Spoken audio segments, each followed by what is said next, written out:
જય માતે ખેડૂત મિત્રો, આજે તારીખ 25 માર્ચ 2025 આજની સવારની હવામાન અપડેટની અંદર માહિતી મેળવીએ તો ગુજરાતની અંદર માવઠું થાય તેવા એંધાણ દેખાઈ રહ્યા છે। એપ્રિલ મહિનાના પ્રથમ સપ્તાહની અંદર ગુજરાતમાં પડી શકે છે કમોસમી વરસાદ।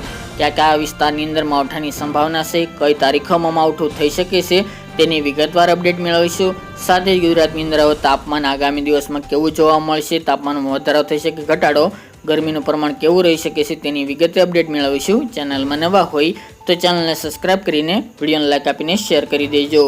તો મિત્રો વાત કરીએ તો ગુજરાતની અંદર હીટ વેવનો રાઉન્ડ ચાલી રહ્યો છે અને ખાસ કરીને તાપમાન પણ 40 થી લઈને 42 તેમજ 42.5 ડિગ્રી આસપાસ નોંધાઈ રહ્યું છે। એવામાં મિત્રો ગુજરાતની અંદર ખતરાના ચિહ્નો દેખાઈ રહ્યા છે। ગુજરાતની અંદર એક માવઠો થાય તેવા પણ એંધાણ જોવા મળી રહ્યા છે। હાલની અપડેટ પ્રમાણે ઘણા બધા વેધર મોડલ દર્શાવી રહ્યા છે, તે મુજબ માહિતી આપીએ તો ખાસ કરીને મિત્રો એપ્રિલ મહિનાના પ્રથમ સપ્તાહની અંદર એટલે કે 31 થી લઈને 5 એપ્રિલ વચ્ચે ગુજરાતની અંદર કમોસમી વરસાદ એટલે કે માવઠું થાય તેવા સંકેત જોવા મળી રહ્યા છે। એક સિસ્ટમને કારણે ગુજરાતમાં કમોસમી વરસાદ ખાબકી શકે છે। હાલના ઓલા પ્રમાણે વાત કરવામાં આવે તો ગુજરાતના અલગ અલગ ભાગોની અંદર તેમની સંભાવના દેખાઈ રહી છે। ખાસ કરીને કચ્છના ભાગો, એ પણ દરિયાઈ વિસ્તાર હોય, સૌરાષ્ટ્રના વિસ્તારો તેમજ દક્ષિણ ગુજરાતના દરિયાઈ કાંઠાના ભાગોની અંદર વરસાદની શક્યતાઓ હાલની અપડેટ મુજબ જાણવા મળી રહી છે। તેમાં પણ હાલ તો ફેરફાર હોઈ શકે છે। ઘણા વેધર મોડલ પ્રમાણે વાત કરવામાં આવે તો અલગ અલગ માહિતી જોવા મળી રહી છે, પરંતુ તારીખોની વાત કરીએ તો 31, 1, 2, 3 અને 4 આ 5 દિવસ દરમિયાન ગુજરાતના હવામાનમાં પલટો આવે તેવા પણ સંકેતો જોવા મળી રહ્યા છે। આમાં ઘણા બધા ફેરફારો હોઈ શકે છે।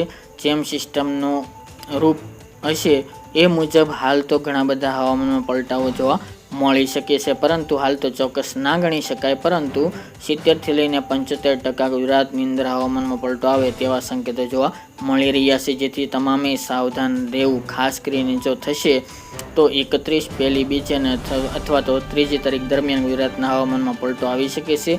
તેની સાથે ગુજરાતના અલગ અલગ ભાગોની અંદર હળવાથી લઈને સામાન્ય ઝાપટા પડે તેવું પણ હાલ તો જોવા મળી રહી છે। ઘણા બધા વેધર મોડલો દર્શાવી રહ્યા છે। જ્યારે મિત્રો વાત કરીએ તો તાપમાનની, હાલ ગુજરાતની અંદર ગરમીનું પ્રમાણ વધી રહ્યું છે, તેની સાથે ગુજરાતની અંદર હીટવેવનો રાઉન્ડ પણ ચાલુ રહેશે।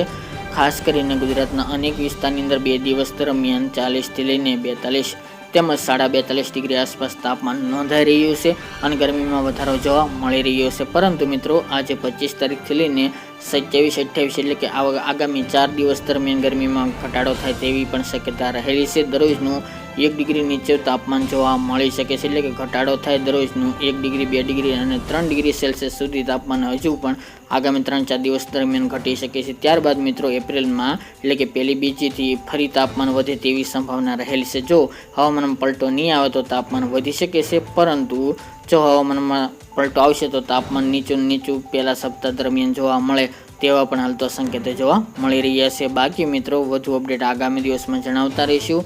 આ તે મિત્રો આજની વહેલી સવારની અપડેટ।